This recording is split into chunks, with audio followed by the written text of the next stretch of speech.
ಹರೇ ಕೃಷ್ಣ.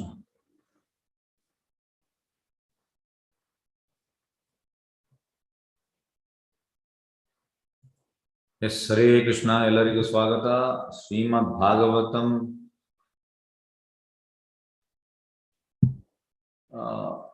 ಎರಡನೇ ಸ್ಕಂದ 9ನೇ ಅಧ್ಯಾಯ ಶ್ಲೋಕ 34. ಹೃತೇಯರ್ಥಂ ಯಥಾ ಪ್ರತೀಯೇತಾನ ಪ್ರತೀಯೇತ ಚಾತ್ಮನಿ ತದ್ವಿದ್ಯಾತ್ ಆತ್ಮನೋ ಮಾಯಾಂ ಯಥಾ ಆಭಾಷೋ ಯಥಾ ತಮಃ. ಎಲೆ ಬ್ರಹ್ಮನೇ, ಮೌಲ್ಯವುಳ್ಳವರೆಂದು ಕಾಣುವ ಯಾವುದು ನನಗೆ ಸಂಬಂಧಿಸಿಲ್ಲವಾದಲ್ಲಿ ಅದು ವಾಸವಲ್ಲ, ಅಂಧಕಾರ ಅಥವಾ ಪ್ರತಿಬಿಂಬದಂತಿರುವುದನ್ನು ನನ್ನ ಮಾಯಶಕ್ತಿ ಎಂದು ತಿಳಿದುಕೋ. ಎಸ್, ಯಾವುದು ಕೂಡ ಎಲ್ಲವೂ ಭಗವಂತನಿಗೆ ಕನೆಕ್ಟೆಡ್. ಸಂಬಂಧಿಸಿಲ್ಲವಾದಲ್ಲಿ ಅದು ವಾಸವಲ್ಲ ನೋಡಿ. ಮತ್ತೆ ಅಂಧಕಾರ, ಅಂಧಕಾರ ಅಂದ್ರೆ ಮಾಯ. ಮಾಯ ಅಂದ್ರೆ ಕತ್ತಲು, ಅಂಧಕಾರ.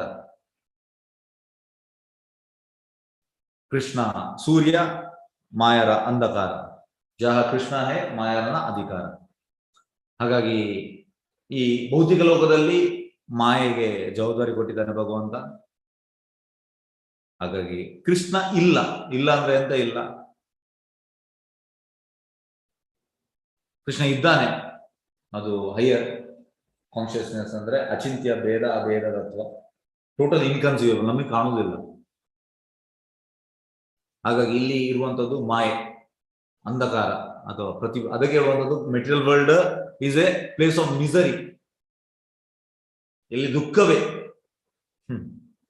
ಸುಖ ಅಲ್ಲ. ಸುಖ ಆಧ್ಯಾತ್ಮಿಕ ಲೋಕ. ಅಲ್ಲಿ ಇರುವಂತದ್ದು ಮಾಯಶಕ್ತಿ. ಎಸ್, ಈಗ ಭಾವಾರ್ಥಕ್ಕೆ ಹೋಗುವ. ಭಾವಾರ್ಥ ಬೈ ಡಿವೈನ್ ರೇಸ್ ಬೈ ಚರಣಾರವಿಂದ ಭಕ್ತಿ ವೇದಾಂತ ಸ್ವಾಮಿ ಶ್ರೀಲ ಪ್ರಭುಪಾದ ಕಿ ಜೈ. ವಿಶ್ವ ಅಭಿವ್ಯಕ್ತಿಯ ಉದಯ, ಪಾಲನೆ, ಬೆಳವಣಿಗೆ, ಅದರ ವಿವಿಧ ಶಕ್ತಿಗಳ ಅಂತರ್ಕ್ರಿಯೆಗಳು, ಕ್ಷೀಣತೆ, ನಾಶ, ಇವು ಯಾವುದೇ ಹಂತದಲ್ಲಿಯೂ ಅದು ದೇವೋತ್ತಮ ಪುರುಷನ ಅಸ್ತಿತ್ವದೊಂದಿಗೆ ಮೂಲದ ಸಂಬಂಧವಿದೆ ಎಂದು ಹಿಂದಿನ ಶ್ಲೋಕದಲ್ಲಿ ಈಗಾಗಲೇ ತೀರ್ಮಾನಕ್ಕೆ ಬರಲಾಗಿದೆ. ಪ್ರೀವಿಯಸ್ ಶ್ಲೋಕದಲ್ಲಿ ಒಂದು ಎಲ್ಲವೂ ಭಗವಂತನಿಗೆ ಕನೆಕ್ಟೆಡ್, ಅವನಿಗೆ ಸಂಬಂಧ ಹೊಂದಿದೆ.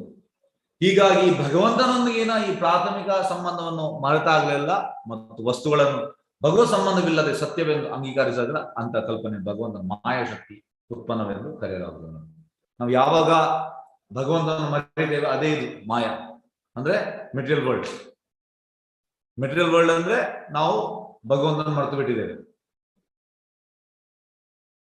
ಭಗವತ್ ಸಂಬಂಧವಿಲ್ಲ ಯಾವುದಕ್ಕೂ, ಅದಕ್ಕೆ ಈ ಮಾಯಾಶಕ್ತಿ ಕರೆಯಲಾಗುತ್ತದೆ. ಏಕೆಂದರೆ ಭಗವಂತನಿಲ್ಲದೆ ಯಾವುದು ಅಸ್ತಿತ್ವದಲ್ಲಿರಲು ಸಾಧ್ಯವಿಲ್ಲ. ಇದು ಪ್ಯೂರ್ ಡಿವೋಟೀಸ್ ಅವರ ಕಾನ್ಶಿಯಸ್ನೆಸ್. ಅದು ಅವರು ಎಲ್ಲವನ್ನು ಭಗವಂತನ ಸಂಬಂಧ ಮಾಡ್ತಾರೆ, ಕನೆಕ್ಟ್ ಮಾಡ್ತಾರೆ. ನಿರ್ಬಂಧೆ ಕೃಷ್ಣ ಸಂಬಂಧ ಎಲ್ಲವನ್ನು. ಆದ್ರೆ ನಾವು ಯಾವುದನ್ನು ಕನೆಕ್ಟ್ ಮಾಡುವುದಿಲ್ಲ, ಭಗವಂತನಿಗೆ ಸಂಬಂಧ ಕನೆಕ್ಟೇ ಮಾಡುವುದಿಲ್ಲ. ನಾವಾಯ್ತು, ನಮ್ದು ಇಂದ್ರಿಯ ಸುಖ ಆಯ್ತು. ಮಾಯಾಶಕ್ತಿಯು ಭಗವಂತನ ಒಂದು ಶಕ್ತಿ ಎಂಬುದನ್ನು ತಿಳಿದುಕೊಳ್ಳಬೇಕು. ಆದ್ರೆ ನಿರಾಕಾರವಾದಿಗಳು ಅಂತ ಹೇಳುವಂತದ್ದು ಮಾಯೆ ಮೇನ್ ಅಂತ ಹೇಳ್ತಾರೆ. ಮಾಯೆ ಶಕ್ತಿ ಮೇನ್ ಅಂತ ಹೇಳ್ತಾರೆ. ಎಲ್ಲ ಮಾಯಾಶಕ್ತಿ ಭಗವಂತನ ಒಂದು ಶಕ್ತಿ. ಭಗವಂತನಿಗೆ ತುಂಬಾ ಶಕ್ತಿ ಉಂಟು. ಅದರಲ್ಲಿ ಒಂದು ಶಕ್ತಿ ಇದು external potency, internal potency, marginal potency, external potency. ಅಂತರಂಗ ಶಕ್ತಿ, ತಟದ ಶಕ್ತಿ, ಬಹಿರಂಗ ಶಕ್ತಿ, ಒಂದು ಶಕ್ತಿ. ಆದ್ರೆ ಅವಳು ಮೇನ್ ಅಲ್ಲ. ಆದ್ರೆ ನಿರಾಕಾರವಾದಿಗಳು ಹೇಳುವಂಥದ್ದು ಅವಳೇ ಮೇನ್. ಶಕ್ತಿ ಶಕ್ತಿ ಶಕ್ತಿ. ಸಕಲವನ್ನು ಭಗವಂತನ ಸಂಬಂಧದೊಂದಿಗೆ ಜೋಡಿಸುವ ಸೂಕ್ತ ಸಿದ್ಧಾಂತವನ್ನು ಯೋಗಮಾಯ ಅಥವಾ ಸಂಯೋಗ ಶಕ್ತಿ ಎಂದು ಕರೆಯಲಾಗಿದೆ. ಯೋಗಮಾಯ ಅಂದ್ರೆ ರಾಧಾರಾಣಿ. ಮತ್ತು ಭಗವಂತನ ಸಂಬಂಧದಿಂದ ಯಾವುದೇ ವಸ್ತುವನ್ನು ಬೇರ್ಪಡಿಸುವ ತಪ್ಪು ಕಲ್ಪನೆ ದೈವಿ ಮಾಯ. ನಾವು ಯೋಗಮಾಯಲ್ಲಿ ಇಲ್ಲ. ಯೋಗಮಾಯಲ್ಲಿ ಪ್ಯೂರ್ ಡ್ಯೂಟೀಸ್ ಇರುವಂಥದ್ದು ಯೋಗಮಾಯದಲ್ಲಿ. ನಾವೆಲ್ಲ ದೈವಿ ಮಾಯ, ಮಹಾಮಾಯದಲ್ಲಿ ಇದ್ದೇವೆ. ನಾವು 3 ಗುಣದಲ್ಲಿ ಇದ್ದೇವೆ. ನಮ್ಮನ್ನ ಹ್ಯಾರಾಸ್ ಮಾಡ್ತಾ ಉಂಟು ಈ ಗುಣಗಳು. ನಮ್ಮನ್ನು ಚಟ್ನಿ ಮಾಡ್ತಾ ಇದ್ದಾಳೆ. ಹೇಗೆ ಗ್ರೈಂಡರಿಗೆ ಯಾವುದನ್ನು ಹಾಕ್ತೇವೆ ಆಗ ಗ್ರೈಂಡ್ ಆಗ್ತದೆ ಚಟ್ನಿ, ಅದೇ ರೀತಿ ನಾವು ಕೂಡ ಮಹಾಮಾಯ ಇದರಲ್ಲಿ ನಾವು ಚಟ್ನಿ ಆಗ್ತಾ ಇದ್ದೇವೆ, ಗ್ರೈಂಡ್ ಆಗ್ತಾ ಇದ್ದೇವೆ ನಾವು. ಹಾಗಾಗಿ ನಮ್ಗೆ ಭಗವಂತನ ದರ್ಶನ ಆಗ್ತಾ ಇಲ್ಲ. ಭಗವಂತನ ದರ್ಶನ ಆಗುವಂಥದ್ದು ಯೋಗಮಾಯ ಸ್ಟೇಜಲ್ಲಿ. ಕರೆಯಲಾಗಿದೆ. ಎರಡು ಮಾಯೆಗಳು ಭಗವಂತನಿಗೆ ಸಂಬಂಧ ಹೊಂದಿದೆ. ಏಕೆಂದ್ರೆ ಭಗವಂತನೊಂದಿಗೆ ಸಂಬಂಧವಿಲ್ಲದೆ ಯಾವುದು ಅಸಲು ಅಸಲು. ಎರಡೂ ಕೂಡ ಮಹಾಮಾಯ ಆಗ್ಲಿ ಯೋಗಮಾಯ ಎರಡೂ ಕೂಡ ಭಗವಂತನಿಗೆ ಸಂಬಂಧ. ಮಹಾಮಾಯ ದೇವಿ ಯೋಗಮಾಯದ ಎಕ್ಸ್ಪಾನ್ಷನ್. ಯೋಗಮಾಯ ಅಂದ್ರೆ ರಾಜರಾಣಿ, ಅವಳ ಎಕ್ಸ್ಪಾನ್ಷನ್. ಆದ್ದರಿಂದ ಭಗವಂತನೊಂದಿಗಿನ ಸಂಬಂಧಗಳನ್ನು ಬೇರ್ಪಡಿಸುವ ತಪ್ಪು ಕಲ್ಪನೆಯು ಮಿಥ್ಯೆ ಅಲ್ಲ, ಪರಮಾತ್ಮವಾದದ್ದು. ನಿರಾಕಾರವಾದಿಗಳು ಹೇಳುವಂಥದ್ದು ಬ್ರಹ್ಮ ಸತ್ಯ, ಜಗತ್ ನಿತ್ಯ. ನಿತ್ಯ ಅಲ್ಲ. ಜಗತ್ ಕೂಡ ಟೆಂಪರರಿ. ಹೇಗೆ ಅಂದ್ರೆ ಜೈಲು ಹೇಗೆ ಟೆಂಪರರಿ, ಪ್ರಧಾನಮಂತ್ರಿಗೆ ಜೈಲು ಮಾಡ್ಲಿಕ್ಕೆ ಇಷ್ಟೇ ಇಲ್ಲ, ಆದ್ರೆ ಎಂತ ಮಾಡುವಂತದ್ದು, ತುಂಬಾ ತಪ್ಪಿತಸ್ಥರಿದ್ದಾರೆ, ಕೊಲೆ ಮಾಡುವವರು, ಬೇರೆ ಬೇರೆ ಬ್ಯಾಂಕ್ ದರೋಡೆ ಮಾಡುವವರು, ಇವರೆಲ್ಲ ಇದ್ದಾರೆ. ಹಾಗಾಗಿ ಜೈಲು ಮಾಡ್ಲೇಬೇಕು ಅವರಿಗೆ. ಆಕ್ಚುಲಿ ಅವರಿಗೆ ಇಷ್ಟ ಇಲ್ಲ ಜೈಲು ಮಾಡ್ಲಿಕ್ಕೆ, ಆದ್ರೆ ಮಾಡುದು ಯಾಕೆ? ಮಾಡುದು ಕೆಟ್ಟ ಪ್ರಜೆಗಳು ಒಳ್ಳೇದಾಗಲಿ ಅಂತ, ರಿಫಾರ್ಮೇಶನ್. ಅದೇ ರೀತಿ ಈ ಭೌತಿಕ ಲೋಕ ಇದು ಮಿಥ್ಯೆ ಅಲ್ಲ, ಇದು ಮಿಥ್ಯೆ ಅಲ್ಲ, ಇದು ಟೆಂಪರರಿ ಪ್ಲೇಸ್. ಯಾಕೆ? ನಮ್ಗೆ ರಿಫಾರ್ಮೇಶನ್ಗೆ ನಾವು ರಿಫಾರ್ಮ್ ಆಗ್ಬೇಕು. ನಾವು ಭಗವಂತನ ಸಂಬಂಧವನ್ನು ಕಳೆದುಕೊಂಡು ಹೋಗಿದ್ದೇವೆ. ಈಗ ಸಂಬಂಧ ಇಲ್ಲ, ಕನೆಕ್ಷನ್ ಇಲ್ಲ ಭಗವಂತನೊಟ್ಟಿಗೆ. ಆ ಸಂಬಂಧ ವಾಪಸ್ ಮರುಸ್ಥಾಪನೆ ಮಾಡ್ಲಿಕ್ಕೆ ಇರುವಂತದ್ದು ಈ ಪ್ಲೇಸ್, ಮೆಟೀರಿಯಲ್ ವರ್ಲ್ಡ್, ಭೌತಿಕ ಲೋಕ. ಇದು ಮಿಥ್ಯೆ ಅಲ್ಲ. ಒಂದನ್ನು ಮತ್ತೊಂದು ತಪ್ಪಾಗಿ ತಿಳಿಯುವುದನ್ನು ಮಾಯೆ ಎಂದು ಕರೆಯಲಾಗಿದೆ. ಉದಾಹರಣೆಗೆ ಹಗ್ಗವನ್ನು ಹಾವೆಂದು ಒಪ್ಪಿಕೊಳ್ಳುವುದು ಮಾಯೆ. ಹೇಗೆಂದ್ರೆ ಪ್ರಭುಪಾದ ಹೇಳ್ತಾರೆ, ತುಂಬಾ ಭಗವದ್ಗೀತೆಯ ಸಾವಿರ ಸಂಸ್ಥೆಗಳು ಭಗವದ್ಗೀತೆಯನ್ನು ಹೇಳುವಂತದ್ದು ಅವ್ರದ್ದು ಒಂದು ಎಕ್ಸ್ಪ್ಲನೇಷನ್ ಕೊಟ್ಟಿದ್ದಾರೆ. ಅಲ್ಲಿ ಅಂತಂದ್ರೆ ಅಲ್ಲಿ ಇದೇ ಇರುವಂತದ್ದು ಎಂತ, ಹಗ್ಗವನ್ನು ಹಾವೆಂದು ಭಾವಿಸುವವರು. ಆದ್ರೆ ಸರಿಯಾದ ಬೊನಫೈಡ್ ಸಂಸ್ಥೆಯಲ್ಲಿ ಎಂತ ಅಂದ್ರೆ ಹಗ್ಗವನ್ನು ಹಾವೆಂದು ಭಾವಿಸುವುದಿಲ್ಲ, ಹಗ್ಗವನ್ನು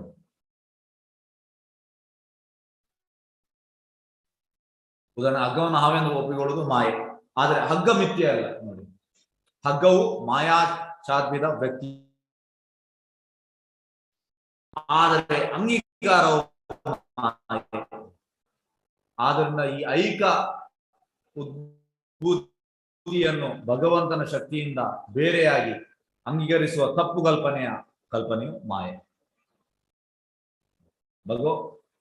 ಐಕ ಉದ್ಭೂತಿ ಭಗವಂತನ ಶಕ್ತಿಯಿಂದ ಬೇರೆಯಾಗಿ ಅದೇ ಮಾಯೆ, ಆದರೆ ಅದು ಮಿಥ್ಯೆ ಅಲ್ಲ. ಮತ್ತು ಈ ಮಾಯಾ ಕಲ್ಪನೆಯನ್ನು ಅಜ್ಞಾನದ ಅಂಧಕಾರದಲ್ಲಿನ ಸತ್ಯದ ಪ್ರತಿಬಿಂಬ ಎಂದು ಕರೆಯಲಾಗಿದೆ. ಯಾವುದೇ ವಸ್ತುವು ನನ್ನ ಶಕ್ತಿಯಿಂದ ಉತ್ಪನ್ನವಾದುದಲ್ಲವೆಂದು ಪ್ರತ್ಯಕ್ಷವಾಗಿ ಕಂಡುಬರುವುದು ಅದು ಮಾಯೆ. ಜೀವಿ ರೂಪರಹಿತ ಅಥವಾ ಪರಮಪ್ರಭು ಭಗವಂತ ರೂಪರಹಿತ ಎಂಬುದು ಮಾಯೆ.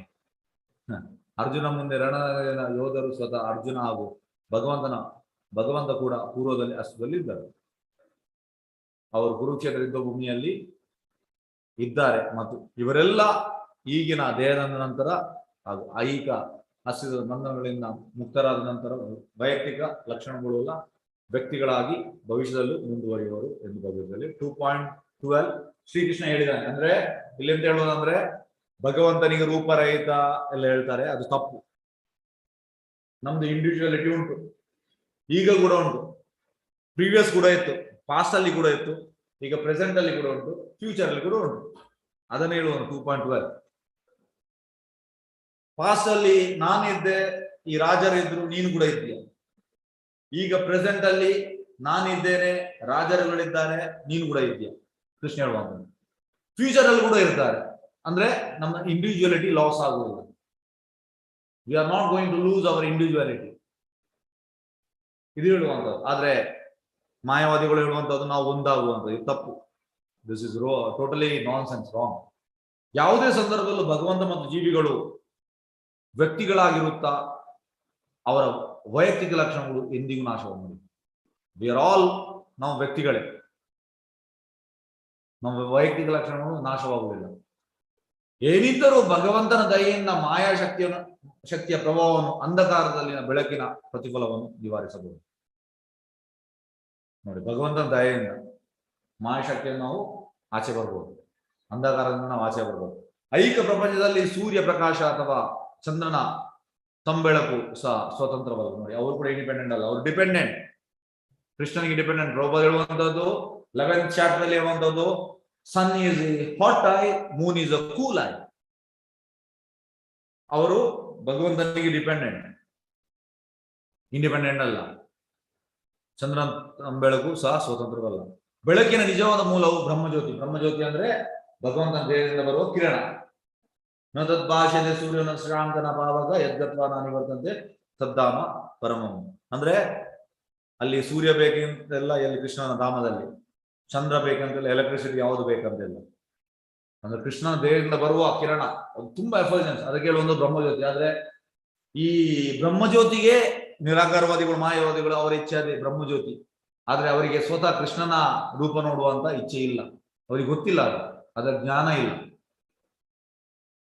ಬೆಳಕಿನ ನಿಜವಾದ ಮೂಲವು ಬ್ರಹ್ಮಜ್ಯೋತಿ. ಅದು ಭಗವಂತನ ದಿವ್ಯ ಶರೀರದಿಂದ ಬೆಳಕನ್ನು ಪ್ರಸರಿಸುತ್ತದೆ. ಮತ್ತು ಅದೇ ಬೆಳಕು ವಿವಿಧ ರೀತಿಯ ಬೆಳಕುಗಳಲ್ಲಿ, ಅಂದರೆ ಸೂರ್ಯನ ಬೆಳಕು, ಚಂದ್ರನ ಬೆಳಕು, ಅಗ್ನಿಯ ಬೆಳಕು, ವಿದ್ಯುತ್ ಬೆಳಕುಗಳಲ್ಲಿ ಪ್ರತಿಫಲಿಸುತ್ತದೆ. ಅದರಿಂದಲೇ ಬರುವಂಥದ್ದು. ಆದ್ರಿಂದ ಆತ್ಮನ ವ್ಯಕ್ತಿತ್ವವು ಪರಮಾತ್ಮ ಭಗವಂತನ ಸಂಬಂಧ ಹೊಂದಿಲ್ಲ ಎನ್ನುವ ತಿಳುವಳಿಕೆ ಮಾಯಾ ಅಥವಾ ನಾನೇ ಪರಮ ಪುರುಷ. ನೋಡಿ, ಪರಮ ಪುರುಷ ಎನ್ನುವುದು ಇದು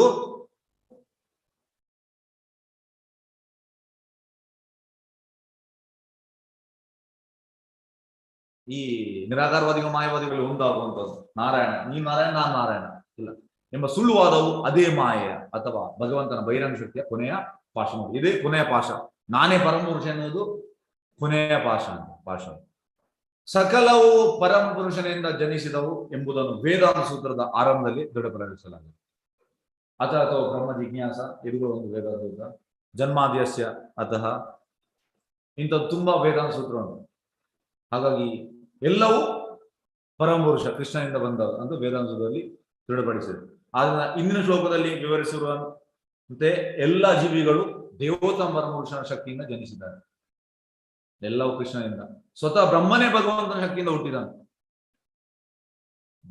ಬ್ರಹ್ಮ ಗರ್ಭೋದಕ ವಿಷ್ಣುನ ಹೊಕ್ಕಳಿಂದ ಹುಟ್ಟುವಂಥದ್ದು. ಮತ್ತು ಎಲ್ಲಾ ಜೀವಿಗಳು ಭಗವಂತನ ಶಕ್ತಿಯಿಂದ ಬ್ರಹ್ಮ ನಿಯೋಗದ ಮೂಲಕ ಜನಿಸಿದವರು. ಭಗವಂತನ ಸಂಬಂಧವಿಲ್ಲದೆ ಯಾರಿಗೂ ಯಾವ ರೀತಿಯ ಅಸ್ತಿತ್ವವಿಲ್ಲ. ಯಾರು ಈ ರೀತಿ ಹೇಳ್ತಾರೆ ಭಗವಂತ ಸಂಬಂಧ ಇಲ್ಲ, ಅವ ಮಾಯಲ್ಲಿದ್ದಾನೆ.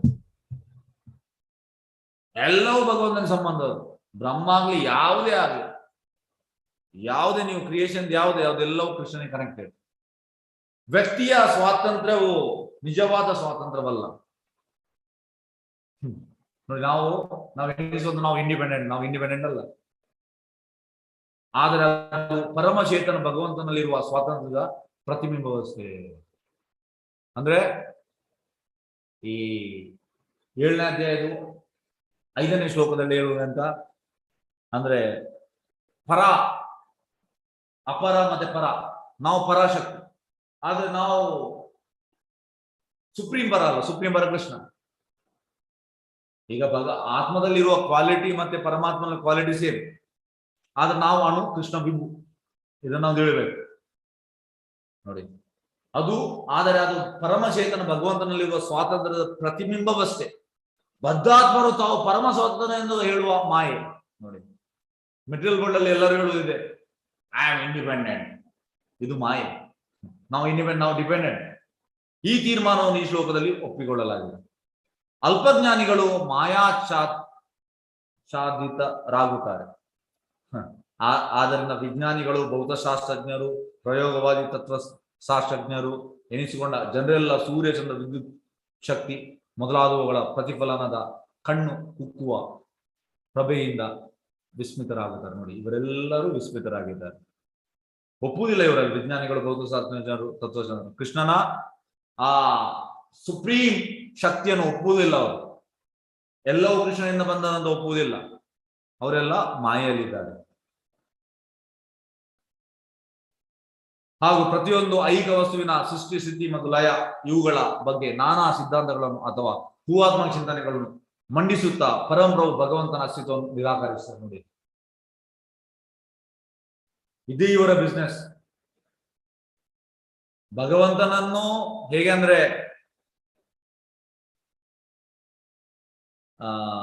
ಈಗ ಪ್ರಭುಪಾದ ಹೇಳುವಂತದ್ದು ಪೊಲಿಟಿಕಲ್ ಪಾರ್ಟಿ. ಈಗ ಪೊಲಿಟಿಕಲ್ ಪಾರ್ಟಿ ಪ್ರಭುಪಾದ ಹೇಳುವಂತದ್ದು one set of rascal is no better than other set of rascal, both are rascals. ಈಗ ನಾವೆನಿಸೋದು ಆ ಪಾರ್ಟಿ ಒಳ್ಳೇದು ಈ ಪಾರ್ಟಿ ಒಳ್ಳೇದು ಇಲ್ಲ. ಈಗ ಇನ್ನೊಂದು ಪಾರ್ಟಿ ಯಾವ ರೂಲಿಂಗ್ ಅಲ್ಲಿ ಇಲ್ಲ, ಅವ ಈ ಅಂದ್ರೆ ಧರಣಿ ಎಲ್ಲ ಮಾಡ್ಲೇಬೇಕು ಅವ, ಯಾಕೆಂದ್ರೆ ಅದು ಅವನ ಅಸ್ತಿತ್ವ, ಇಲ್ಲದ್ರೆ ಅವನಿಗೆ ಇರ್ಲಿಕ್ಕೆ ಆಗುದಿಲ್ಲ. ಇವ ನೆಕ್ಸ್ಟ್ ಬರುವಾಗ ಹಾಗೆ ಮಾಡುವಂಥದ್ದು. ಅದೇ ರೀತಿ ಭೌತಿಕ ಲೋಕದಲ್ಲಿ ಎಲ್ಲ ಇವರು ಭಗವಂತನ ನಿರಾಕರಿಸುವುದು ಅವರ ಬಿಸ್ನೆಸ್. ಎಲ್ಲರೂ ಹಾಗಾಗಿ ನಿರಾಕರಿಸ್ತಾರೆ. ವೈದ್ಯನು ಒಬ್ಬ ವ್ಯಕ್ತಿಯ ಭೌತಿಕ ದೇಹ ರಚನೆಯಲ್ಲಿ ಆತ್ಮನ ಅಸ್ತಿತ್ವವನ್ನು ನಿರಾಕರಿಸಬಹುದು, ಆದರೆ ಮರಣಾನಂತರ ದೇಹದ ಎಲ್ಲ ಅಂಗಾಂಗಗಳಿದ್ದರೂ ಅವನು ಮೃತ, ದೇಹಕ್ಕೆ ಜೀವ ನಿಲ್ಲಲಾರ. ಪ್ರಭುಪಾದ ಇದನ್ನು ಹೇಳಿದ್ದಾರೆ. ಎಲ್ಲಿ? ಪ್ರಭುಪಾದ ಅಮೆರಿಕದಲ್ಲಿ ಒಂದು ಯೂನಿವರ್ಸಿಟಿ ಓಪನಿಂಗ್ ಹೋಗಿದ್ರು. ಅಲ್ಲಿ ಪ್ರಭುಪಾದಿಗೆ ಎಲ್ಲ ಡಿಪಾರ್ಟ್ಮೆಂಟ್ ತೋರಿಸಿದ್ರು. This is the botany department, this is the zoology department, this is the ಎಲ್ಲ ಡಿಪಾರ್ಟ್ಮೆಂಟ್ ತೋರಿಸಿದ್ರು. ಲಾಸ್ಟ್ಗೆ ಪ್ರಭುಪಾದ ಹೇಳಿದ್ರು, is there any department where there is a difference between a dead body and living body? ಅವರಿಗೆ ಗೊತ್ತೇ ಇಲ್ಲ. ಹಾಗಾಗಿ ವ್ಯತ್ಯಾಸ ಎಂತ? ಸತ್ತ ದೇಹಕ್ಕೆ ಮತ್ತೆ ಜೀವ ಇರುವ ದೇಹಕ್ಕೆ. ಜೀವ ಇರುವ ದೇಹದಲ್ಲಿ ಆತ್ಮ ಉಂಟು, ಸತ್ತ ದೇಹದಲ್ಲಿ ಆತ್ಮ ಇಲ್ಲ, ಇದು ವ್ಯತ್ಯಾಸ. ಪ್ರಭುಪಾದ ಹೇಳ್ತಾರೆ ಇದಕ್ಕೆ ಒಂದು ಡಿಪಾರ್ಟ್ಮೆಂಟ್ ಮಾಡಿ ಅಂತ ಹೇಳ್ತಾರೆ ಪ್ರಭುಪಾದ ಅಲ್ಲಿ. ಹಾಗಾಗಿ ಆದರೆ ವೈದ್ಯನೊಬ್ಬನೊಬ್ಬ ವ್ಯಕ್ತಿಯ ಭೌತಿಕ ದೇಹ ರಚನೆಯಲ್ಲಿ ಆತ್ಮನ ಅಸ್ತಿತ್ವವನ್ನು ನಿರಾಕರಿಸಬಹುದು, ಆದರೆ ಮರಣ ನಂತರ ದೇಹದ ಎಲ್ಲ ಅಂಗಗಳಿದ್ದರೂ ಅವನ ಮೃತದೇಹಕ್ಕೆ ಜೀವ ನೀಡಲಾರ. ಜೀವ ನಿಲ್ಲಕ್ಕೆ ಆಗ್ತದೆ, ಇಲ್ಲ ಆಗುವುದಿಲ್ಲ. ಮಿದುಳಿನ ನರಮಂಡಲವು ಕಾರ್ಯಶೀಲ ಮನಸ್ಸಿನ ಯಂತ್ರ ಭಾಗ ಎಂಬಂತೆ ಮನ ಶಾಸ್ತ್ರಜ್ಞನು ಮಿದುಳಿನ ಜೀವ ಶಾಸ್ತ್ರೀಯ ಸ್ಥಿತಿಗಳ ಬಗ್ಗೆ ಗಂಭೀರ ಅಧ್ಯಯನ ಮಾಡುತ್ತಾನೆ.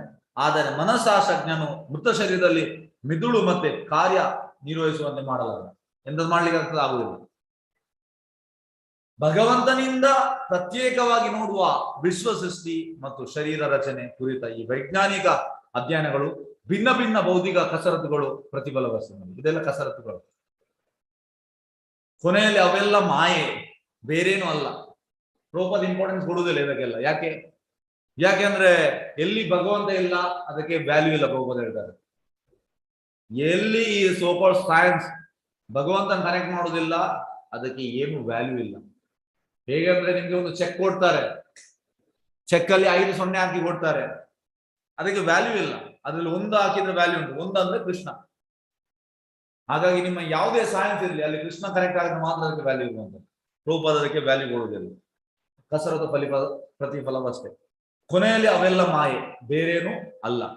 ಐಕ ನಾಗರಿಕತೆಯ ಪ್ರಸ್ತುತ ಸಂದರ್ಭದಲ್ಲಿ ಎಲ್ಲ ವೈಜ್ಞಾನಿಕ ಮುನ್ನಡೆ ಮತ್ತು ಜ್ಞಾನವುಳ್ಳ ಮಾಯಶಕ್ತಿಯ ಆವರಣ ಪ್ರಭಾವಳಿ ಮಾತ್ರವೇ ಆಗಿ ನೋಡಿ. ಪ್ರಭಾವಳಿಯನ್ನು ಇದು ಎಂತ ಹೇಳುವಂಥದ್ದು, ಈ ಜನ್ಮಾಷ್ಟಮಿ ಟೈಮಲ್ಲಿ ಎಲ್ಲ ಪ್ರಭಾವಳಿ ಹಾಕ್ತಾರೆ ಟ್ರಕ್ಕಿಗೆಲ್ಲ. ಜಸ್ಟ್ ಒಂದು ಪ್ರಭಾವಳಿ ಅಷ್ಟೇ. ಮಾಯಾಶಕ್ತಿ 2 ಹಂತದ ಅಸ್ತಿತ್ವವನ್ನು ಹೊಂದಿದೆ. ಅವೆಂದರೆ ಆವರಣ ಪ್ರಭಾವ ಮತ್ತು ವಿಕ್ಷೇಪ ಪ್ರಭಾವ. ವಿಕ್ಷೇಪ ಪ್ರಭಾವದಿಂದ ಮಾಯಾಶಕ್ತಿಯು ಜೀವಿಗಳನ್ನು ಅಜ್ಞಾನದ ಅಂಧಕಾರ ತಳ್ಳುತ್ತಾನೆ ನೋಡಿ. ವಿಕ್ಷೇಪ ಪ್ರಭಾವದಿಂದ ಅಜ್ಞಾನ ಅಂಧಕಾರ ತಳ್ಳುತ್ತಾಳೆ. ಪುರುಷನು ಬ್ರಹ್ಮನಿಗೆ ಜ್ಞಾನೋದಯವನ್ನು ಉಂಟು ಮಾಡಿದನು. ಅಂತ ಪರಂ ಪುರುಷನ ಅಸ್ತಿತ್ವವೇ ಅರಿವಿಗೆ ಬಾರದಂತೆ ಮಾಯೆಯು ತನ್ನ ಆವರಣ ಪ್ರಭಾವದಿಂದ ಅಲ್ಪಜ್ಞಾನಿಯ ದೃಷ್ಟಿಯನ್ನು ಮುಸುಗುತ್ತಾಳೆ. ಯಾಕೆಂದ್ರೆ ಪ್ರಭುಪಾದ ಹೇಳ್ತಾರೆ, ಮಾಯೆಯ ಕೆಲಸ ಅಂತಂದ್ರೆ ಥ್ಯಾಂಕ್ಲೆಸ್ ಜಾಬ್ ಅಂದ್ರೆ she has to keep all living entities away from Krishna. This is her job. Prabhupada ಹೇಳುವಂಥದ್ದು ಇದು ಥ್ಯಾಂಕ್ಲೆಸ್ ಜಾಬ್. ಅವಳಿಗೆ ಇಷ್ಟೇ ಅಲ್ಲ.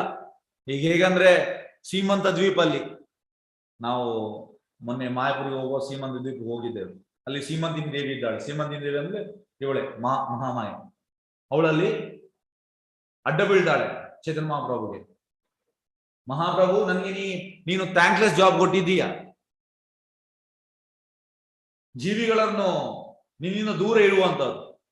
ಅವಳಿಗೆ ಇಚ್ಛೆ ಇಲ್ಲ, ಆದ್ರೆ ಅವಳು ಆಸ್ ಎ ಆರ್ಡರ್ ಕೆಲಸ ಮಾಡ್ತಾ ಇದ್ದಾಳೆ ಅಷ್ಟೇ. ಅದೇ ಹೇಳುವ ಅಂತ ಪರಮ ಪುರುಷನ ಅಸ್ತಿತ್ವ ಅರಿವಿಗೆ ಬಾರದಂತೆ ಮಾಯು ತನ್ನ ಆವರಣ ಪ್ರಭಾವದಿಂದ ಜ್ಞಾನಿ ದೃಷ್ಟಿಯನ್ನು ಮುಸುಗುತ್ತಾಳೆ. ಬ್ರಹ್ಮ ಮತ್ತು ಭಗವಂತನ ನಡುವಿನ ಅಭಿನ್ನತೆಯನ್ನೇ ಇಲ್ಲಿ ಸಾಧಿಸಲಾಗಲಿಲ್ಲ. ಆಗಿರುವಾಗ ಅಲ್ಪಜ್ಞಾನಿ ಮಾನವನು ತಾನೇ ಭಗವಂತ ಎನ್ನುವಂತೆ ಮಾಡುವ ಮೂರ್ಖವಾದವು ಭಗವಂತನ ಮಾಯಶಕ್ತಿಯ ಮತ್ತೊಂದು ಪ್ರದರ್ಶನವಷ್ಟೇ. ನೋಡಿ, ಇಲ್ಲಿ ಅಂತ ಹೇಳುವಂತ ಬ್ರಹ್ಮ ಮತ್ತು ಭಗವಂತನ ನಡುವಿನ ಅಭಿನ್ನತೆಯಲ್ಲೇ ಇಲ್ಲಿ ಸಾಧಿಸಲಾಗಲಿಲ್ಲ. ಮತ್ತೆ ಅಲ್ಪಜ್ಞಾನಿಗಳು ಮಾನವನು ತಾನೇ ಭಗವಂತ, ಪ್ರಪಂಚದ I am God, you are God, ತುಂಬಾ ಮಂದಿ ಇದ್ದಾರೆ ಸೋ ಕಾಲ್ಡ್ ಗಾಡ್ಗಳು. ನಾವು ನಂಬ್ತೇವೆ ಸೋ ಕಾಲ್ಡ್ ಗಾಡ್ಗಳನ್ನು. ಪ್ರಪಂಚ ಹೇಳ್ತಾರೆ ಈ ಸೋ ಕಾಲ್ಡ್ ಗಾಡಿಗೆ ಒಂದು ಹಲ್ಲು ನೋವಾದ್ರೆ ಅವ ಕೊಲ್ಯಾಪ್ಸ್ ಆಗ್ತಾನೆ. ಭಗವಂತನಿಗೆ ಹಲ್ಲು ನೋವಾಗ್ತದ? ಇಲ್ಲ. ಹೇಗಂದ್ರೆ ನೋಡಿ, ದೇವರಂದ್ರೆ ಈಗ ದಶಮ ಸ್ಕಂದದಲ್ಲಿ ಜರಾಸಂಧ ಕೃಷ್ಣ ಮತ್ತೆ ಬಲರಾಮನನ್ನು ಕೊಲ್ಲಿಕ್ಕೆ ಹೋಗ್ತಾರೆ. ಕೃಷ್ಣ ಬಲರಾಮ ಎಂತ ಮಾಡುವಂತದ್ದು, ಬೆಟ್ಟದ ತುದಿಯಲ್ಲಿ ಹೋಗ್ತಾರೆ. ಈ ಜರಾಸಂಧ ಎಂತ ಮಾಡುವಂತದ್ದು, ಈ ಫುಲ್ ಇದಕ್ಕೆ ಬೆಂಕಿ ಕೊಡ್ತಾನೆ. ಆಗ ಅವರು ಮೋರ್ ದನ್ 90 ಮೈಲ್ಸ್ ಇಂದ ಹಾಡ್ತಾರೆ. ಆಗ ಅವರಿಗೆ ಎಂತ ಫ್ರಾಕ್ಚರ್ ಆಗುದಿಲ್ಲ. ಇದು ಗಾಡ್, ದಿಸ್ ಇಸ್ ಗಾಡ್. ಈ ಸೋಕಾಲ್ಡ್ ಗಾಡ್ ಏನ್ ಮಾಡ್ಲಿಕ್ಕೆ ಆಗ್ತದೆ? ಇಲ್ಲ. ಆದ್ರೆ ದೇವರಂದ್ರೆ ಈ ರೀತಿ ಆಗ್ಬೇಕು. ಕೃಷ್ಣ ಬಲರಾಮ ಅಲ್ಲಿನ ಅವರು ಹಾಗೆ ಇದ್ದಾರೆ, ಆಸ್ ಇಟ್ ಈಸ್.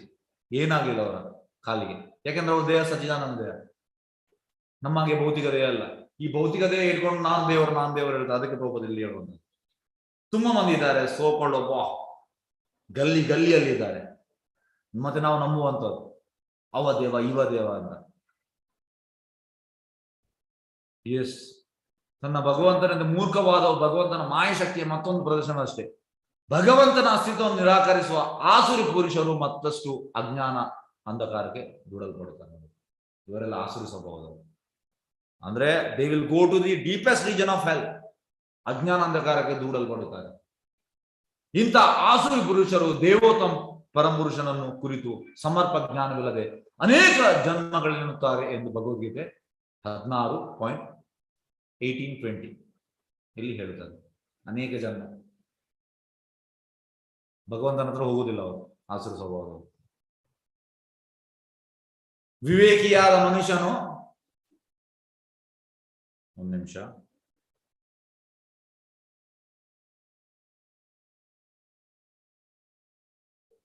ಎಸ್, ವಿವೇಕಿಯಾದ ಮನುಷ್ಯನು ಸ್ವಯಂ ಭಗವಂತನಿಂದ ಉಪದೇಶ ಪಡೆದ ಬ್ರಹ್ಮನ ಪರಂಪರೆಯಿಂದ ಅಥವಾ ಭಗವದ್ಗೀತೆಯಲ್ಲಿ ಸ್ವಯಂ ಭಗವಂತ ಶ್ರೀಕೃಷ್ಣನ ಉಪದೇಶ ಪಡೆದ ಅರ್ಜುನನ ಗುರು ಪರಂಪರೆಯಿಂದ ಜ್ಞಾನೋದಯ ಹೊಂದುತ್ತಾರೆ. ನೋಡಿ, ನಾವೆಲ್ಲ ವಿವೇಕೆ ಆಗ್ಬೇಕು. ಸರಿಯಾದ ಗುರು ಪರಂಪರೆಗೆ ನಾವು ಬಂದಿದ್ದೇವೆ, ಇದು ನಮ್ಮ ಭಾಗ್ಯ. ಇಲ್ಲದೆ ನಾವು ಕೂಡ ಹೀಗೆ ಯಾವ್ದಾವ್ದು ಗುರುವನ್ನು ನಾವು ಗುರು ಅಂತ ಭಾವಿಸುವಂತದ್ದು. all these gurus will go to hell and follower is also will go to hell. Both will go to hell. Prabhupada ಹೇಳ್ತಾರೆ. ಪ್ರಭುಪಾದ ನೋಡಿ, ಆಚಾರ್ಯರು ಪ್ರಭುಪಾದ ಅಂತಂದ್ರೆ ಪ್ರಭುಪಾದ ಬಾಯಿಂದ ಬಂದದೆಲ್ಲ ವೇದವಾಕ್ಯ. ನಾವು ಹೇಳ್ತೇವಲ್ಲ, ನೀನು ಹೇಳುದು ವೇದವಾಕ್ಯ. ಯಾಕೆಂದ್ರೆ ಪ್ರಭುಪಾದ ಒಮ್ಮೆ ಕೂಡ ತಪ್ಪಾಯ್ತು, ಇದು ತಪ್ಪಂತ ಹೇಳಿಲ್ಲ. ಅದು ಹೇಳಿದ್ದು ಕೃಷ್ಣ ಅದನ್ನು ಈಡೇರಿಸ್ತಾನೆ. ಅದು ಪ್ರಭುಪಾದ ಹೇಳ್ತಾರೆ, all these bogus gurus will go to hell and their followers will also go to hell. ಅವ್ರನ್ನ ಯಾರು ಫಾಲೋ ಮಾಡ್ತಾರೆ ಅವರು ಕೂಡ ನರಕಕ್ಕೆ ಹೋಗ್ತಾರೆ. ಹಾಗಾಗಿ ನಾವು ಸರಿಯಾದ ಗುರು ಪರಂಪರೆಗೆ ಬಂದಿದ್ದೇವೆ, ಇದು ನಮ್ಮ ಭಾಗ್ಯ. ಅದಕ್ಕೆ ನೋಡಿ, ವಿವೇಕಿಯಾದ ಮನುಷ್ಯನು ಸ್ವಯಂ ಭಗವಂತನಿಂದ ಉಪದೇಶ ಪಡೆದ ಬ್ರಹ್ಮನ ಪರಂಪರೆಯಿಂದ ಅಥವಾ ಭಗವದ್ಗೀತೆಯಲ್ಲಿ ಸ್ವಯಂ ಭಗವಾನ್ ಶ್ರೀಕೃಷ್ಣನ ಉಪದೇಶ ಪಡೆದ ಅರ್ಜುನನ ಗುರು ಪರಂಪರೆಯಿಂದ ಜ್ಞಾನೋದಯವನ್ನು ಹೊಂದುತ್ತಾನೆ. ಇದು ತುಂಬಾ ಮುಖ್ಯ. ಅವನು ಭಗವಂತನ ಈ ಮಾತನ್ನು ಒಪ್ಪಿಕೊಳ್ಳುತ್ತಾನೆ. ಎಂತ ಮಾತು ಇದು? ಭಗವದ್ಗೀತೆಯ 10ನೇ ಅಧ್ಯಾಯದ 8ನೇ ಶ್ಲೋಕ, ತುಂಬಾ ಇಂಪಾರ್ಟೆಂಟ್ ಶ್ಲೋಕ. ಅಹಂ ಸರ್ವಸ್ಯ ಪ್ರಭವೋ ಮತ್ತಾ ಸರ್ವಂ ಪ್ರವರ್ತತೆ ಇತಿ ಮತ್ವಾ ಭಜಂತೆ ಮಾಂ ಭೂತಾ ಭಾವಾ ಸಮನ್ವಿತ. ಅಂದ್ರೆ ಕೃಷ್ಣ ಅಲ್ಟಿಮೇಟ್ ಕಾಸ್, ಸರ್ವ ಕಾರಣ. ಅಲ್ಟಿಮೇಟ್ ಕಾಸ್ ಕೃಷ್ಣ. ಇದನ್ನು ನಾವು ಹೇಗೆ ತಿಳಿಯುವಂಥದ್ದು? ಗುರು ಪರಂಪರೆ ಅಂತ ತಿಳಿಯುವಂಥದ್ದು ಅಷ್ಟೇ. ಹೇಗೆಂದ್ರೆ ಕೃಷ್ಣ ಬ್ರಹ್ಮನಿಗೆ ಹೇಳಿದಾನೆ, ಬ್ರಹ್ಮ ನಾರದನಿಗೆ ನಾರದ ವೇದವ್ಯಾಸನಿಗೆ, ವೇದವ್ಯಾಸ ಶುಕಮುನಿಗೆ, ಶುಕಮುನಿ ಮಧ್ವಾಚಾರ್ಯ, ಈ ರೀತಿ ಗುರು ಪರಂಪರೆಯಲ್ಲಿ ಬಂದದ್ದು ಸೇಮ್ ಬಂದಿದೆ. ಈಗ ಪ್ರಭುಪಾದಗಳು ಅಂತ ಹೇಳಿ ಬಂದದ್ದು ಸೇಮ್ ರಿಪೀಟ್ ಮಾಡುವಂತದ್ದು. ಗುರು ಸಾಧು ಶಾಸ್ತ್ರ ತ್ರೀನೋಕೆ ಏಕಿ ವಾಕ್ಯ. ಹಾಗಾಗಿ ಈ ರೀತಿ ಬಂದಲ್ಲಿ ಮಾತ್ರ ಅದು ಸರಿ. ಇಲ್ಲದಿದ್ರೆ ಭಗವಂತನು ಎಲ್ಲ ಉಗಮಗಳ ಮೂಲ ಆಕಾರವಾಗಿದ್ದು ಸೃಷ್ಟಿ ಸ್ಥಿತಿ ಲಯ ಹೊಂದುವ ಪ್ರತಿಯೊಂದು ಭಗವಂತನ ಶಕ್ತಿಯಿಂದಲೇ ಅಸ್ತಿತ್ವದಲ್ಲಿರುತ್ತದೆ, ಎಲ್ಲವೂ ಅವನಿಂದಲೇ. ಇದನ್ನರಿತ ವಿವೇಕಿಯು ವಿದ್ವಾಂಸನು ಆದ ವ್ಯಕ್ತಿಯು ಭಗವಂತನ ಪರಿಶುದ್ಧ ಭಕ್ತನಾಗ. ನೋಡಿ, ಯಾರು ಹೀಗೆ ತಿಳಿತಾನೆ ಅವ ಪರಿಶುದ್ಧ ಭಕ್ತನಾಗುತ್ತಾನೆ. ನಾವು ಸರಿಯಾದ ಸಂಪ್ರದಾಯದಿಂದ, ಸರಿಯಾದ ಗುರು ಪರಂಪರೆಯಿಂದ ತಿಳಿದ್ರೆ ಮಾತ್ರ ನಾವು ಪರಿಶುದ್ಧ ಭಕ್ತಿಗೆ ಹೋಗ್ಲಿಕ್ಕೆ ಆಗ್ತದೆ, ಇಲ್ಲದ್ರೆ ಆಗುದಿಲ್ಲ. ಇಲ್ಲದ್ರೆ ಈ ಸೋಕಾಲ್ಡ್ ಗುರುಗಳು, ಬೋಗಸ್ ಗುರುಗಳು, ಭಕ್ತನಾಗಿರುತ್ತಾನೆ, ಭಗವಂತನ ದಿವ್ಯ ಪ್ರೇಮ ಸೇವೆಯಲ್ಲಿ ತೊಡಗಿರ್ತಾನೆ. ಭಕ್ತನಾದ ಮೇಲೆ ಮಾಡುವುದಂತ ದಿವ್ಯ ಪ್ರೇಮ ಸೇವೆ. ಸೇವೆ ಮಾಡೋದು ನಮ್ಮ ಆದ್ಯ ಕರ್ತವ್ಯ. ಜೀವೇರ ಸ್ವರೂಪ ನಿತ್ಯ ಕೃಷ್ಣದಾಸ್. ನಮ್ಮ ಸ್ವರೂಪವೇ ಕೃಷ್ಣನ ದೇಹ ಸೇವೆ ಮಾಡುವಂಥದ್ದು. ಆದ್ರೆ ಈಗ ಮರೆತು ಬಿಟ್ಟಿದ್ದೇವೆ, ಬೇರೆ ಬೇರೆ ಸೇವೆ ಮಾಡ್ತಾ ಇದ್ದೇವೆ. ಆ ಸೇವೆ, ಈ ಸೇವೆ, ಗಂಡನ ಸೇವೆ, ಹೆಂಡತಿಯ ಸೇವೆ, ಮಗಳ ಸೇವೆ, ತಂದೆಯ ಸೇವೆ, ಆ ಸೇವೆ, ಈ ಸೇವೆ, ಬೇರೆ ಬೇರೆ ಸೇವೆ, ನಾಯಿಯ ಸೇವೆ, ಮತ್ತೆ ಸಮಾಜ ಸೇವೆ, ದೇಶ ಸೇವೆ, ಆ ಸೇವೆ, ತುಂಬಾ ಸೇವೆ ಉಂಟು. ಬೇರೆ ಬೇರೆ ಸೇವೆಯಲ್ಲಿ ತೊಡಗಿದ್ದೇವೆ. ಆದ್ರೆ ನಮ್ಗೆ ನಿಜವಾದ ಸೇವೆ ಗೊತ್ತಿಲ್ಲ. ಭಗವಂತನ ಕೃಷ್ಣನ ಸೇವೆ ಮಾಡೋದು ನಮ್ಮ ಆದ್ಯ ಕರ್ತವ್ಯ, ಅದು ನಾವು ಮರೆತು ಬಿಟ್ಟಿದ್ದೇವೆ. ಭಗವಂತನ ಪ್ರತಿಬಿಂಬಾತ್ಮಕ ಶಕ್ತಿಯು ಅಲ್ಪಜ್ಞಾನಿಗಳ ಕಣ್ಣಿಗೆ ಬಗೆ ಬಗೆಯ ಮಾಯೆಗಳನ್ನು ಪ್ರದರ್ಶಿಸುವುದಾದರೂ ಅಗ್ನಿಯು ಅತಿ ದೂರದಿಂದಲೇ ಶಾಖ ಮತ್ತು ಬೆಳಕು ಬೀರುವಂತೆ ಭಗವಂತನು ನಮ್ಮ ಕಣ್ಣಾಚೆ ಬಲು ದೂರದಲ್ಲಿ ಇದ್ದುಕೊಂಡೇ ತನ್ನ ವಿವಿಧ ಶಕ್ತಿಗಳ ಮೂಲಕ ಕೆಲಸ ಮಾಡಬಲ್ಲವನೆಂಬುದು ಸಾತ್ವಿಕ ವ್ಯಕ್ತಿ ಸ್ಪಷ್ಟವಾಗಿ ತಿಳಿದಿರೋನು. ಭಗವಂತ ದೂರದಲ್ಲಿ ಇದ್ರೂ ಕೂಡ ಅವನ ಶಕ್ತಿಯಿಂದ ಕೆಲಸ ಮಾಡ್ತಾನೆ. ಬೇರೆ ಬೇರೆ ಇದು ಡಿಪಾರ್ಟ್ಮೆಂಟ್ ಅಸೈನ್ ಮಾಡಿದ್ದಾನೆ ಭಗವಂತ, ಅವರೆಲ್ಲ ಕೆಲಸ ಮಾಡ್ತಾರೆ. ಭಗವಂತ ಸ್ವತಃ ಬರ್ಬೇಕಂತ ಇಲ್ಲ, ಅವನ ಬೇರೆ ಬೇರೆ ಏಜೆನ್ಸಿಗೆ ಕೆಲಸ ಕೊಟ್ಟಿದ್ದಾನೆ, ಅವ್ರು ಮಾಡ್ತಾ ಇದ್ದಾರೆ ಕೆಲಸ. ಇದು ಯಾರು ತಿಳಿದಾನೆ? ಸಾತ್ವಿಕ ವ್ಯಕ್ತಿ ಸ್ಪಷ್ಟವಾಗಿ ತಿಳಿದಿರ್ತಾನೆ. ನೋಡಿ, ಪ್ರಾಚೀನ ಕಾಲದ ಋಷಿಗಳು ವೈದ್ಯ ವಿಜ್ಞಾನದ ಆಯುರ್ವೇದದಲ್ಲಿ ಈ ಕೆಳಗಿನ ಮಾತುಗಳಲ್ಲಿ ಭಗವಂತನ ಸರ್ವಭೌಮತ್ವದ ಸ್ಪಷ್ಟ ಅಂಗೀಕಾರವಾಗಿದೆ. ಜಗದ್ಯೋನಿರ್ ಅನಿಶ್ಚಯ ಚಿತ್ ಆನಂದ ಐಕ ರೂಪಿನ ಪುಂಸೋ ಅಸ್ತಿ ಪ್ರಕೃತಿಯ ನಿತ್ಯ ಪ್ರತಿಚ್ಛಾಯೇವ ಭಾಸ್ವತ ಅಚೇತನಾಪಿ ಚೈತನ್ಯ ಯೋಗೇನ ಪರಮಾತ್ಮನ ಅಕ್ರೋಧ ವಿಶ್ವಂ ಅಖಿಲಂ ಅನಿತ್ಯಂ ನ ಅತಕ ಅಕೀರ್ತಿ ನಾಟಕ ಕೃತಿ. ಈ ವಿಶ್ವದ ಸೃಷ್ಟಿಯ ಆದಿ ಪ್ರವರ್ತಕನೊಬ್ಬನಿದ್ದಾನೆ. ಅವನ ಶಕ್ತಿಯು ಐಕ ಪ್ರಕೃತಿಯಾಗಿ ಪ್ರತಿಬಿಂಬದಂತೆ ಹೊಳೆಯುತ್ತಾ ಕೆಲಸ ಮಾಡುತ್ತದೆ. ಆದಿ ಸೃಷ್ಟಿಯ ಆದಿ ಪ್ರವರ್ತಕ. ಪ್ರಕೃತಿಯ ಅಂತ ಮಾಯಾಶಕ್ತಿಯು ಭಗವಂತನ ಜೀವಶಕ್ತಿಯ ಸಹಕಾರದಿಂದ ನಿರ್ಜೀವ ವಸ್ತುವನ್ನು ಚಲನೆಗೆ ತೊಡಗಿಸುತ್ತದೆ. ನೋಡಿ, ನಿರ್ಜೀವ ವಸ್ತುವನ್ನು ಚಲನೆ ತೊಡಗುದು ಅಂದ್ರೆ ಮಹಾವಿಷ್ಣು ಅವೆಂತ ಮಾಡುವಂಥದ್ದು, ಟೋಟಲ್ ಈ ಮಹಾತತ್ವದ ಮೇಲೆ ಗ್ಲಾನ್ಸ್ ಮಾಡುವಂಥದ್ದು. ಮಹಾತತ್ವ ಡಾರ್ಕ್ನೆಸ್. ಭಗವಂತನಿಗೆ ಇದು ಸಾಧ್ಯ, ನಮಗೆ ಸಾಧ್ಯ ಇಲ್ಲ. ನಿರ್ಜೀವ ವಸ್ತುವನ್ನು ಚಲನೆ ಮಾಡುವಂಥದ್ದು ನಮಗೆ ಸಾಧ್ಯ ಇಲ್ಲ, ಭಗವಂತನಿಗೆ ಮಾತ್ರ ಸಾಧ್ಯ. ಅಜ್ಞಾನಿಯ ಕಣ್ಣುಗಳಿಗೆ ಇದು ಒಂದು ನಾಟಕ ಪ್ರದರ್ಶನದಂತೆ ತೋರುತ್ತದೆ. ಪ್ರಕೃತಿಯ ನಾಟಕದಲ್ಲಿ ಅಜ್ಞಾನಿ ವ್ಯಕ್ತಿಯು ವಿಜ್ಞಾನಿಯಾಗಿರಬಹುದು ಅಥವಾ ಭೌತ ಶಾಸ್ತ್ರಜ್ಞನಾಗಿರಬಹುದು. ಆದರೆ ಸಾತ್ವಿಕನು ಪ್ರಕೃತಿಯನ್ನು ಭಗವಂತನ ಮಾಯಶಕ್ತಿಯನ್ನು ತಿಳಿದಿರುತ್ತಾನೆ.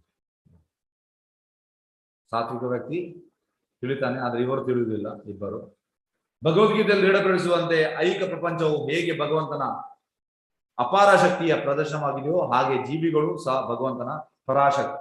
ಅಂದ್ರೆ ಇದು 7.5. ಅಪಾರ ಶಕ್ತಿ ಅಂದ್ರೆ ಈ ಭೂಮಿ ಅಪೋ ನಲೋ ವಾಯು ಇದೆಲ್ಲ ಅಪಾರ ಶಕ್ತಿ, ನಾವು ಪರಾಶಕ್ತಿ. ಪ್ರಶ್ನೆ ಎಂಬುದು ತೀರ್ಮಾನ ಸ್ಪಷ್ಟವಾಗಿದೆ. ಶಕ್ತಿ ಹಾಗೂ ಶಕ್ತಿವಂತ ಅಥವಾ ಅಗ್ನಿ ಅಥವಾ ಶಾಖದ ನಡುವೆ ಅತ್ಯಲ್ಪ ಭೇದವಿದ್ದರೂ ಭಗವಂತನ ಪರಾಶಕ್ತಿಯು ಭಗವಂತನಂತೆ ಇರಲು ಸಾಧ್ಯವಿಲ್ಲ. ನಾವು ಪರಾಶಕ್ತಿ, ನಾವು ಭಗವಂತನಿಗೆ ಇರಲು ಸಾಧ್ಯವಿಲ್ಲ. ಅಗ್ನಿಯಲ್ಲಿ ಶಾಖವಿದೆ, ಆದರೆ ಶಾಖವೇ ಅಗ್ನಿ ಅಲ್ಲ. ಅಗ್ನಿ ಮತ್ತು ಶಾಖ ಎರಡೂ ಒಂದೇ ಎಂದು ತಪ್ಪಾಗಿ ಹೇಳುವ ಅಜ್ಞಾನಿಗೆ ಈ ಸರಳ ವಿಷಯವು ಅರ್ಥವಾಗುವುದಿಲ್ಲ. ಜನರಿಗೆ ಇದು ಅರ್ಥ ಆಗುವುದು ನೋಡಿ, ಅದಕ್ಕೆ ಹೇಳುವಂತದ್ದು ಕೃಷ್ಣ ತತ್ವ ಅರ್ಥ ಆಗುವಂಥದ್ದು ಸುಲಭದ ಕೆಲಸ ಅಲ್ಲ.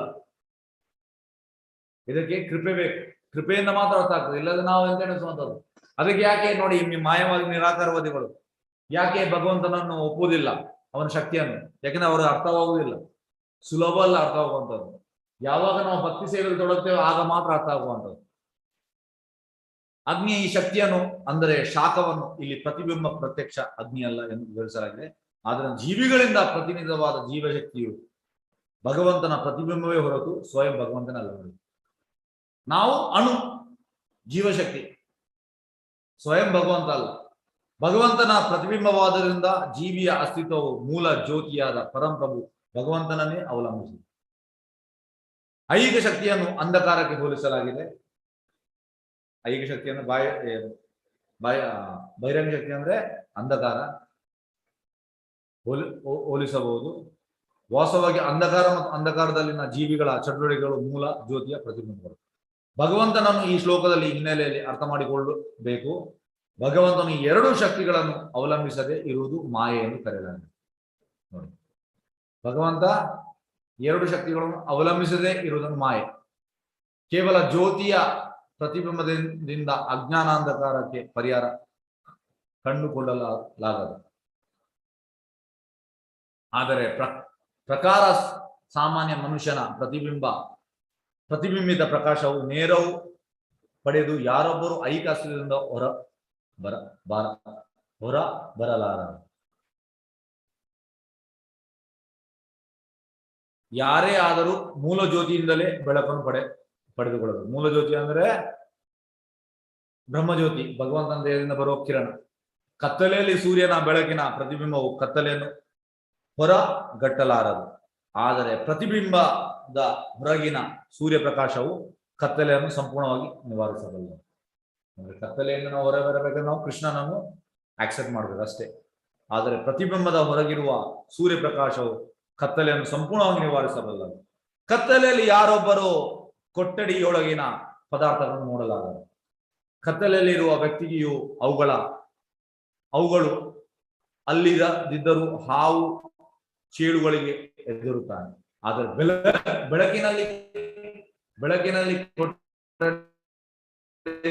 ಇರುವ ಎಲ್ಲಾ ಪದಾರ್ಥಗಳನ್ನು ಸ್ಪಷ್ಟವಾಗಿ ನೋಡಬಹುದು. ಕತ್ತಲೆಯಲ್ಲಿ ನಮ್ಗೆ ಹಾವು ಚೇಳು ನಮ್ಗೆ ಹೆದರಿಕೆ ಆಗ್ತದೆ, ಅದು ಬೆಳಕಲ್ಲಿ ಹೆದರಿಕೆ ಆಗುವುದು. ಹಾಗೂ ಹಾವು ಚೇಳುಗಳು ಭಯವು ಕೂಡಲೇ ನಿವಾರಣೆ ಆಗ್ತದೆ ಬೆಳಕಿನಲ್ಲಿ. ಆದ್ದರಿಂದ ಯಾರೇ ಆದರೂ ಭಗವದ್ಗೀತೆಯ ಅಥವಾ ಶ್ರೀಮದ್ ಭಾಗವತದಲ್ಲಿರುವಂತೆ ಭಗವಂತನ ಬೆಳಕಿನ ಆಶ್ರಯವನ್ನು ಪಡೆಯಬೇಕು ಹೊರತು ಭಗವಂತನ ಅಸ್ತಿತ್ವದಲ್ಲಿ ನಂಬಿಕೆ ಇಲ್ಲದೆ ಇರುವಂತಹ ವ್ಯಕ್ತಿಯಿಂದ ಯಾರೊಬ್ಬರು ಭಗವದ್ಗೀತೆ ಅಥವಾ ಶ್ರೀಮದ್ ಭಾಗವತವನ್ನು ಮಾಡಬಹುದು.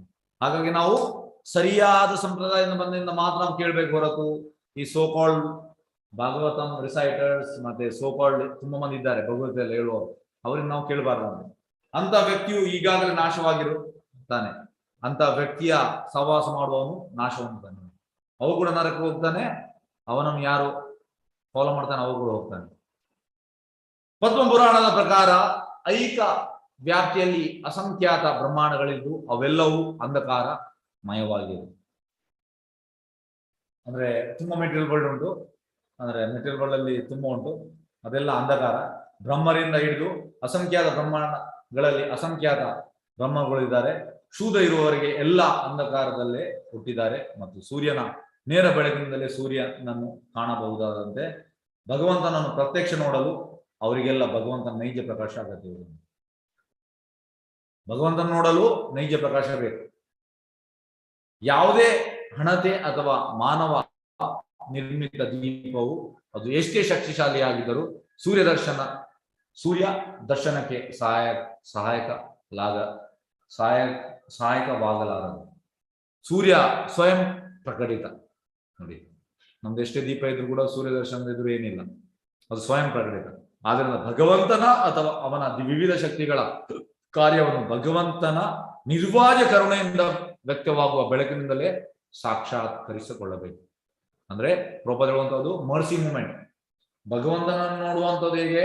ಕೃಪೆಯಿಂದ, ನಮ್ಮ ಈ ಸೋಕಾಲ್ಡ್ ಅಕಾಡೆಮಿಕ್ ಇಂದಲ್ಲ, ನಿರ್ವಾಜ್ಯ ಕರುಣೆಯಿಂದ. ನೋಡಿ, ದೇವರನ್ನು ನೋಡಲಾಗುವುದು ಎಂದು ನಿರಾಕಾರರು ಹೇಳುತ್ತಾರೆ. ದೇವರನ್ನು ದೇವರ ಬೆಳಕಿನಿಂದಲೇ ನೋಡಲು ಸಾಧ್ಯ, ಮಾನವನೇನಂತ ಊಹಾತ್ಮಕ ಚಿಂತನೆಗಳಿಂದಲ್ಲ. ಇಲ್ಲಿ ಪ್ರಕಾಶವನ್ನು ವಿಶೇಷವಾಗಿ ವಿದ್ಯಾತ್ ಎಂದು ಕರೆಯಲಾಗಿದೆ. ಅದು ಭಗವಂತನಿಂದ ಬ್ರಹ್ಮನಿಗೆ ಬಂದ ಆದೇಶವಾಗಿದೆ. ಭಗವಂತನ ಈ ನೇರ ಆದೇಶವು ಅವನ ಅಂತರಂಗ ಶಕ್ತಿಯ ಉದ್ಭವವಾಗಿದೆ. ಈ ವಿಶೇಷ ಶಕ್ತಿಯೇ ಭಗವಂತನ ಮುಖಾಮುಖಿ ದರ್ಶನದ ಮಾಧ್ಯಮವಾಗಿದೆ. ನೋಡಿ, ಹೀಗೆ ಬ್ರಹ್ಮನಿಗೆ ಅಂತರಂಗ ಶಕ್ತಿಯಿಂದ, ಬಹಿರಂಗ ಶಕ್ತಿ ಅಲ್ಲ, ನಾವೆಲ್ಲ ಬಹಿರಂಗ ಶಕ್ತಿಯಲ್ಲಿ, ಹಾಗಾಗಿ ಅವನಿಗೆ ಮುಖಾಮುಖ ದರ್ಶನವಾಗಿದೆ ಭಗವಂತಂದು. ಬ್ರಹ್ಮನೊಬ್ಬನೇ ಅಲ್ಲ ಅಂತ ಅನುಗ್ರಹ ಪೂರ್ಣ ನೇರ ಅಂತರಂಗ ಶಕ್ತಿಯನ್ನು ಭಗವಂತನಿಂದ ಪಡೆದ ಯಾರೂ ಸಹ ನೋಡಿ ಯಾವುದೇ ಮಾನಸಿಕ ಊಹಾತ್ಮಕ ಚಿಂತನೆಗಳಿಲ್ಲದೆ ದೇವತ ಪುರುಷ ಸಾಕ್ಷಾತ್ ಪಡೆಯಬಹುದು. ಪ್ರಭುಪಾದ ಹೇಳಿದ್ದಾರೆ ಹೇಗಂದ್ರೆ, ನರಸಿಂಹ ಪ್ರಹ್ಲಾದನಿಗೆ ರಕ್ತದ ಕೈಯಿಂದ ಈಗ ಆಶೀರ್ವಾದ ಕೊಟ್ಟ. ಅಲ್ಲಿ ಪ್ರಭುಪಾದ ಹೇಳ್ತಾರೆ ಸೇಮ್ ಭಗವಂತ ಪಾರ್ಶಾಲಿಟಿ ಅಲ್ಲ, ನಿನ್ಗೆ ಕೂಡ ಸಿಗ್ತದೆ. ಮತ್ತೆ ಧ್ರುವ ಮಹಾರಾಜಿಗೆ ಹೀಗೆ ಕೈಯನ್ನು ಇಡ್ತಾರೆ ನಾರಾಯಣ. ಪ್ರಭುಪಾದಲ್ಲಿ ಹೇಳ್ತಾರೆ ಸೇಮ್ ಧ್ರುವ ಮಹಾರಾಜಿ ಎಂತ ಸಿಕ್ಕಿದೆ ಅದು ನಿಮಗೆ ಕೂಡ ಸಿಗ್ತದೆ. ಇದಕ್ಕೆ ನಾವು ಎಂತ ಮಾಡ್ಬೇಕು? ಭಕ್ತಿ ಸೇವೆಯಲ್ಲಿ ತೊಡಗಬೇಕು. ಬ್ರಹ್ಮನಿಗೆ ಸಿಕ್ಕಿದೆ, ನಮ್ಗೆ ಕೂಡ ಸಿಗ್ತದೆ. ಅದು ನಾವು ಸರಿಯಾದ ಸಂಪ್ರದಾಯ ಫಾಲೋ ಮಾಡ್ಬೇಕು ಅಷ್ಟೇ. ಎಸ್ ಕೃಷ್ಣ ಚೈತನ್ಯ.